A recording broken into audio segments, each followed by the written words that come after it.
अस्सलाम वालेकुम। Programme sports section के साथ मैं हूं आपका मेज़बान सैयद फवाद ज़ैदी। जैसा कि आपके इल्म में है कि लाहौर में पीएसएल के सबसे बड़े मेला जो पाकिस्तान का है, इसकी ड्राफ्टिंग तकरीब आज होना थी। बड़ी देर से हमें इंतज़ार था और ये तकरीब अब लाहौर में जारी है। 7वें एडिशन की ड्राफ्टिंग पिक में लाहौर कलंदर्स का नाज़रीन सबसे पहला नंबर था और पहली ही बारी में लाहौर कलंदर्स ने प्लैटिनम कैटेगरी से फ़खर जमान का इंतखाब कर लिया है। तो फ़खर जमान लाहौर कलंदर्स की तरफ से ही खेलेंगे। सुल्तान्स ने प्लैटिनम में सिंगापुर के टिम डेविड और इस्लामाबाद यूनाइटेड ने कॉलिन मनरो को मुंतखब कर लिया है।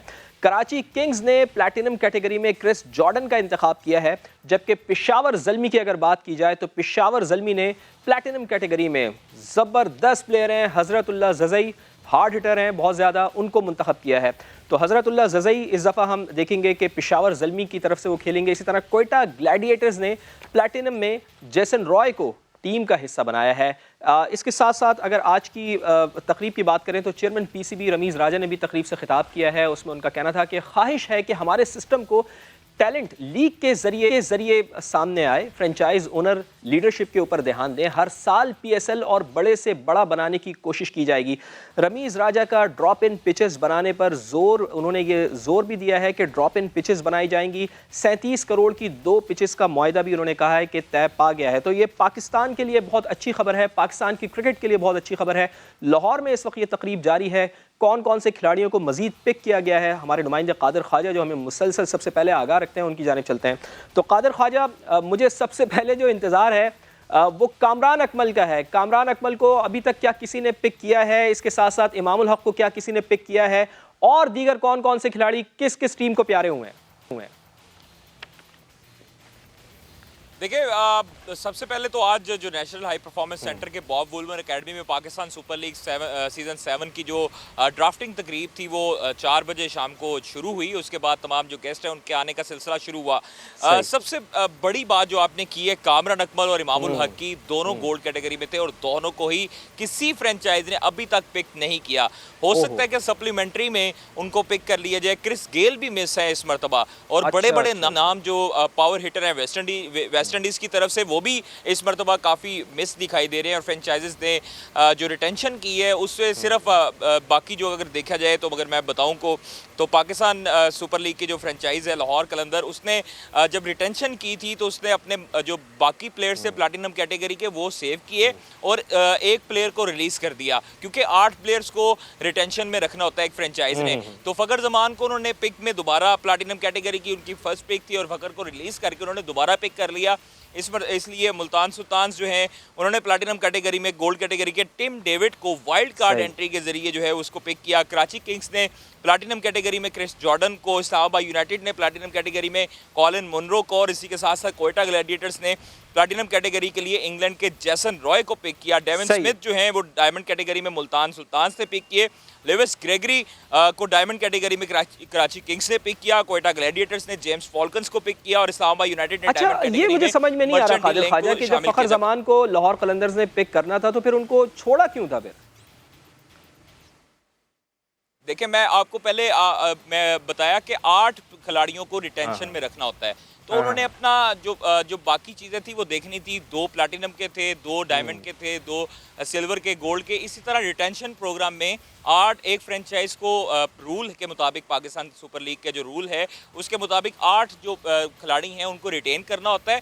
और इसलिए रिटेन किया कि 2 प्लैटिनम के जो उनके जो खिलाड़ी थे उनको रिटेन इसलिए किया गया कि उनको अगर रिलीज़ करते तो वो उनके अहम खिलाड़ी थे, उनको रिलीज़ करते तो किसी दूसरी जो है वो फ्रेंचाइज के पास पिक आती। तो फ़खर जमान इसलिए उन्होंने ड्रॉप किया कि पहली पिक लाहौर कलंदर के पास थी और लाहौर कलंदर को एडवांटेज ये था कि वो फ़खर जमान को ही पिक करना चाहते थे। पहली पिक उनके पास थी तो इसलिए उन्होंने ही पिक किया उनको।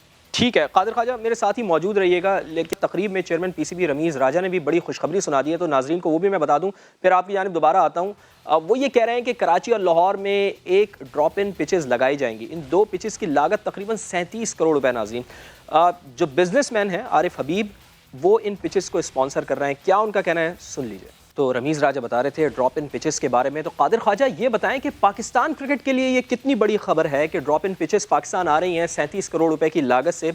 कब तक ये पिचेस पाकिस्तान में लगेंगी और वाकई इससे कितना फ़ायदा होगा पाकिस्तान के क्रिकेट को? देखिए, पाकिस्तान की जो पिचेस का म्यार है वो काफ़ी स्लो है। एशियन जो पिचेस हैं उनमें आपने देखा कि पाकिस्तान टीम की जो कारकर्दगी वर्ल्ड कप में रही, वर्ल्ड T20 कप में, वो जी जी। बेहतरीन थी, क्योंकि हाँ हाँ। पाकिस्तान की जो तमाम तर पिचेस हैं, कदाफ़ी में हो गया, उसके बाद आप फैसलाबाद में देख लें, आप उसके बाद गुजरावाला में देख लें, कराची में देख लें, रावलपिंडी में देख लें, बाकी जो दीगर जगह हैं वहाँ पर भी स्लो जो सॉइल पिचेस होती हैं, वहाँ पर बिल्कुल। बॉल जो है वो इतना बाउंस नहीं होता, फास्ट बॉलर को इतनी उसको पेस नहीं मिलती, उसको स्पीड तो होती है बॉलर्स की, लेकिन उस तरह बाउंसी ट्रैक नहीं होते। जो ऑस्ट्रेलिया में वर्ल्ड कप है अगले साल, उसके लिए ये पिचेस बहुत कारआमद है। देखें, अब स्लैब पे जो एक टाइल्स होती हैं, जो मार्बल होता है, वहाँ पर अब जो कोचेज़ होते हैं उनको ये मुश्किलात पेश आती हैं कि वो मार्बल पर प्रैक्टिस करवाते हैं, सीमेंट विकेट्स पर प्रैक्टिस करवाते हैं सही। खिलाड़ियों को, बाउंस से बचने के लिए, पुल मारने के लिए, शॉर्ट पिच डिलीवरीज खेलने के लिए। तो इसलिए जो ड्रॉप इन पिचेस हैं ये होती बहुत कॉस्टली हैं, लेकिन ये बहुत बड़ा कदम है पाकिस्तान क्रिकेट बोर्ड का। पहली मरतबा ये हिस्ट्री में पाकिस्तान क्रिकेट बोर्ड की आ रही हैं 2 पिचेस, और ठीक 30 है, जो है यानी वो ये हाइब्रिड पाकिस्तान पिचेस क्रिकेट हैं। के लिए तो ओवरऑल आप अगर देखें बात की जाए तो कादिर ख्वाजा, यकीनन ये पाकिस्तान के लिए बहुत है कि ड्रॉप इन पिचेस पाकिस्तान में इंस्टॉल की जा रही हैं। कादिर ख्वाजा, साथ ही रहें, चूँकि आपने आज की तकरीब में बड़े प्लेयर्स भी शामिल थे, वसीम अकरम से भी आपने सवाल किया था, तो सवाल ज़रा हम अपने नाज़रीन को बता भी देते हैं कि उन्होंने इसका क्या जवाब दिया। तो PSL प्लेयर्स ड्राफ्ट के दौरान समा ने वसीम अकरम से सवाल किया कि क्या खिलाड़ियों की प्लेयर्स कैटेगरी की तनज़्ज़ुली आपने की है। वसीम अकरम ने जवाब दिया कि खिलाड़ियों की कैटेगरी हमने नहीं, पाकिस्तान क्रिकेट बोर्ड ने बनाई है, ना हमने किसी खिलाड़ी की तरक्की की और ना ही तनज़्ज़ुली। तो कादिर ख्वाजा, ये भी बताएं कि जो प्लेयर्स हैं, क्या वो जो कैटेगरीज बनाई गई हैं जिसमें उनको डाला गया है उससे वो मुतमईन हैं? और इसके साथ साथ ये भी बता दें कि आमिर भी कुछ नाराज़ नज़र आ रहे थे, आमिर के ऊपर भी आपने बात की थी, सवाल किया था, क्या अभी तक वो नाराज़ है? देखिए, समा ने सबसे पहले इस बात को उजागर किया था, खिलाड़ियों की मुश्किलात को समा जो है वो आवाम तक पहुंचाया था कि तमाम तर जो सीनियर खिलाड़ी हैं, जिनमें शाहिदान अफरीदी एक बहुत बड़े खिलाड़ी हैं, उनको डिमोट किया गया, कामरान अकमल को डिमोट किया गया। मुतअद्दिद जो आमिर हैं उनको प्लाटिनम में 6 साल कराची किंग्स ने उसको जो है वो 6 साल खिलाया, उसके बाद जो है डिमोट करके डायमंड कैटेगरी में डाल दी, जिसके बाद उनके इख्तलाफात शुरू हुए और कराची किंग्स मैनेजमेंट ने बिलाकर उनको राज़ी किया और उनको अब जो है वो डायमंड कैटेगरी में ही ऑफर की है और वहाँ पर वो खेल रहे हैं। तो आप ये देखें कि तमाम तर प्लेयर्स में शकूक व शुबात तो पाए जाते हैं, उनमें तमाम तर ये जो चीज़ें हुई हैं। अब जिस तरह कामरान अकमल है, उनसे मेरी जब बात हुई थी तो उनका कहना था कि ये इस तरह की जो चीज़ें हैं, आपके सीनियर खिलाड़ी ही आपके मुल्क का इमेज बिल्ड करते हैं। आपके जो दूसरे कंट्रीज़ हैं, जब तक वो कैसा उनके ऊपर कैसा इमेज जाएगा जब आपके सीनियर खिलाड़ियों को डिमोट किया जाएगा प्लाटिनम कैटेगरी से गोल्ड में और डायमंड में। तो ये बड़ा अहम एक सवाल तो था खिलाड़ियों की तरफ से, लेकिन जो पाकिस्तान क्रिकेट बोर्ड के चेयरमैन हैं रमीज़ राजा, उनका भी स्टांस अपनी जगह ठीक है कि तमाम तर जो सीनियर्स खिलाड़ी हैं उनको थोड़ा सा नीचे लाया जाए, क्योंकि अब उनका मुस्तकबिल उस तरह नहीं रहा पाकिस्तान टीम में। और जो जूनियर्स हैं, जो अभी नए खिलाड़ियों को वो ज़्यादा मौका देना चाह रहे हैं इस लीग के जरिए, PSL के जरिए। अच्छा, ये भी बताएं कादिर ख्वाजा कि अब तक की जो ड्राफ्टिंग हुई है, अब तक जो टीम सेलेक्ट हुई है, उसको देखते हुए आपकी नज़र में, चूंकि आप वहाँ पर मौजूद हैं, आप ज़रा हमें बेहतर बता सकते हैं कौन सी टीम सबसे ज़्यादा स्ट्रॉन्ग दिखाई दे रही है खिलाड़ियों से मुताल्लिक?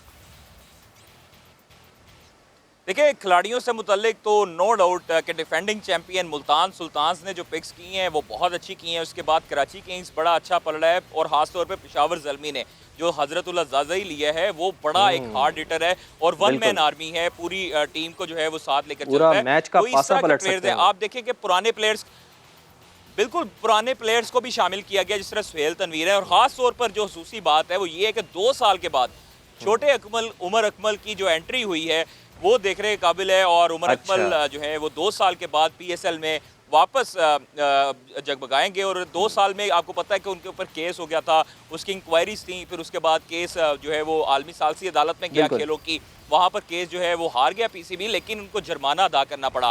तो उमर अकमल जुर्माना अदा करने के बाद रिहेबिलिटेशन के अमल से गुजर रहे थे। उसके बाद जो है वो अब कोयटा ग्लैडिएटर्स ने उनको दोबारा अपनी टीम का हिस्सा बनाया, उमर अकमल को सिल्वर कैटेगरी में पिक किया 2 साल के बाद। तो ये बड़ी अच्छी एक चीज़ है कि अगर एक खिलाड़ी जो है वापस कमबैक कर रहा है तो उसको वापस लिया जाए। और बाकी जो सुहेल तनवीर है, अनवर अली ठीक है, बहुत बहुत शुक्रिया आपका कि PSL का मेला सचता है और इसमें जिस तरह से ड्राफ्टिंग अभी तक हुई है, कादिर ख्वाजा हमें बता रहे थे कि मुख्तलिफ प्लेयर्स की कैटेगरी को किसी को डिमोट किया गया है, किसी को प्रमोट किया गया है। यकीनन इस दफ़ा PSL बहुत शानदार देखने को मिलेगा। प्रोग्राम का वक्त ख़त्म होता है। अपने मेज़बान फवाज़ ज़ैदी को अगले हफ्ते तक के लिए इजाज़त दीजिए। अल्लाह ने के बाद।